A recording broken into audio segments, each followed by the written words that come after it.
kolka laga hadlayo khilaafaadka laga horiyo la iskuna dilo shacabka deegaanka Soomaalida gudihiisa midood fariimaha ugu xasaasisan kana mid ah meelaha ay cadawga dawladnimada deegaanka Soomaalida iyo shakhsiyaadka ayna u cuntameenin nabad ku nagaashaha iyo xasilka amniga shacabka deegaanku ee iyagu dheefaha ka doona mashaqooyinkii iyo balaayaloosku ay u arkayeen istaraatiijiyad ay ku dhantaali karaan nabadgelyadu waa colaadda shacabka walaalaha ah ee raasa iyo salaxaad wada dega dadkaas isku abtigaya adeerka ah ooda ceelkiya daaq wadaagtana ah ayuu isku dirkoodu muddo dheer ba aha wax ay ku maxaafsadaan shakhsiyaad u badan dibad wareeg aan turaale iyo dan ka lahayn dhiigga shacabka daadashadiisu bal dhiigga dadkaas walaalaha ahi inuu daataa ay iyaga uba tahay fursado dhaqaale samayn kuna raadiyaan saameyna xun oo ay ku yeeshaan siyaasadda deegaanka amniga iyo dawladnimadaba tabintan waxaynu ku dul istaagaynaa aagga raasa iyo salaxaad waxa uu uga dhigan yahay deegaanka Soomaalida nabadgelyadiisu colaadda raasa iyo salaxaad waxay ka dhex arkayaan iyo dheefaha ay ka naawilayaan shakhsiyaadka horinaya cidda ku dhib iyo xuquuqda tamar walba dhiigga daata halka ay ka socon la yihiin iyo halka ay ka fashilmaan dadaalada balaayaloosku beenaha la gado iyo xaqiiqooyinka dhulka yaala ee ku saabsan xaaladda aaggaas iyo dadaalada ay dawladdu ugu jirto daminta shaqaqooyinka shacabka la isugu dhiibo iyo sugidda mar walba dawladnimada deegaanka nabad ku noolaanshaha shacabka iyo ka feejignaanta liidarka mashaqada ka macaasha waxaan hay Axmed Awga halkanina waa JTN ee soo dhawaada jaalayaal inta aynaan u galin tabinteenan jaalle waxaan ka codsanayaa inaad like tiraahdo muuqan lana wadaagta asxaabtaada sidoo kale jaalle subscribe dheh channelkeena YouTube mahadsanid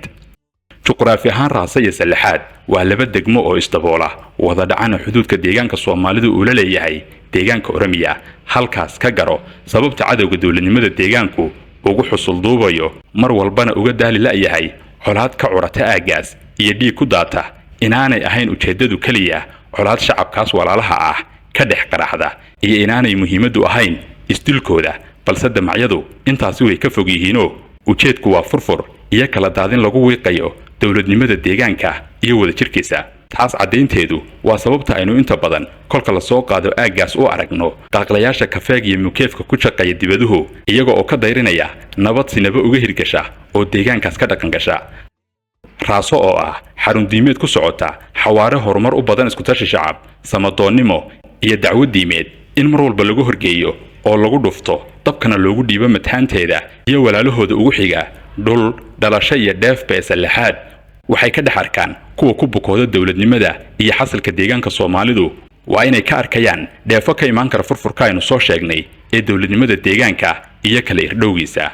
sida aynu ku naqaanaba dhaxalka ay ka tagaan colaaduhu waa curado dhinta hooyo gablanta ubad agoomooba iyo nolol burburta sidaas kolka ay tahay aaggan raasa iyo salaxaad iyo aag walba oo colaado ay ka horaan cidda ku waxyeelowda cidda ku naafowda ee ku weyda muwaafaqada wiilasha iyo nabaddu iyo cidda ku dhib mudata waa dadka shacabka ah ee ay balaadis ka dhex qaraxdo qorigana isku qaata waxba kama gaadhaan sanabana uma saamayso balaayadu calooshooda shaqaystayaasha dheefaha ka doona baansiilka ay ku bilbilayaan balaayooyinka ay horiyaan marka aynu ka hadlayno si gaar ah aaggan raasa iyo salaxaad waxaynu ognahay in ay soo noqnoqdaan colaadaha laga horinaya kol walbana waxa lagaga yimaadaa jiho cusub tab cusub aragti hor leh iyo naqshado dagaal oogis oo kalba nooc ah nasiib wanaagse waxay ku dambeeyaan waa dhicisow iyo guldaro dib ugu laabata caloosho shaqaystayaasha soo melmala masiibooyinku sababta mar walba ay isku dayadaasi u fashilmaanna waa baraaruga shacabka iyo garaadka bulshada oo koraya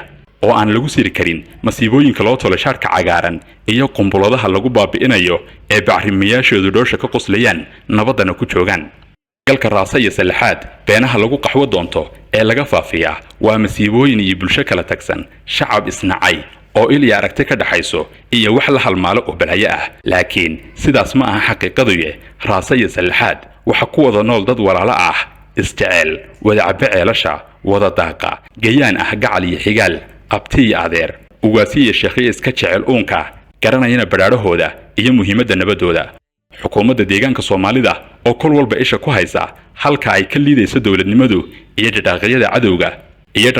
cadawga dawladnimadu kolba halka ay dheef ka doonayaan ee ka dilaacinayaan doonta dawladnimada mid ka mid ah dadaalada xasilinta iyo daminta shaqaqooyinka balaayaloosku isugu dhiibayo shacabka deegaanku waa socdaalka shimbirta nabadda ee ay maalmahan ugu maqan yihiin aagga raasa iyo salaxaad hoggaanka nabadgelyada deegaanka cabdiqaadir rashiid ducaale wasiirka xafiiska warfaafinta maxamed aadan iyo ku-xigeenka wasiirka madaxtooyada deegaanka cabdiraxmaan sheekh sayid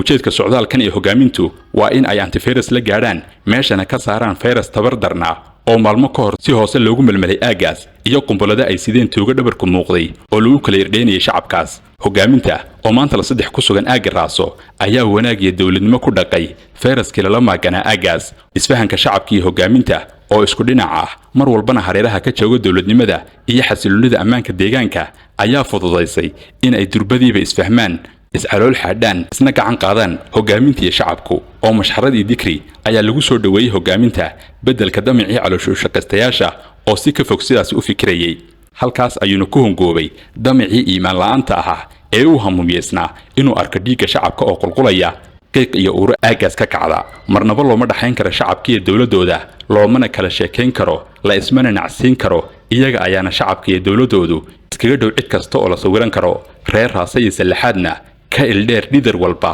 umana dhuuman karo haddeed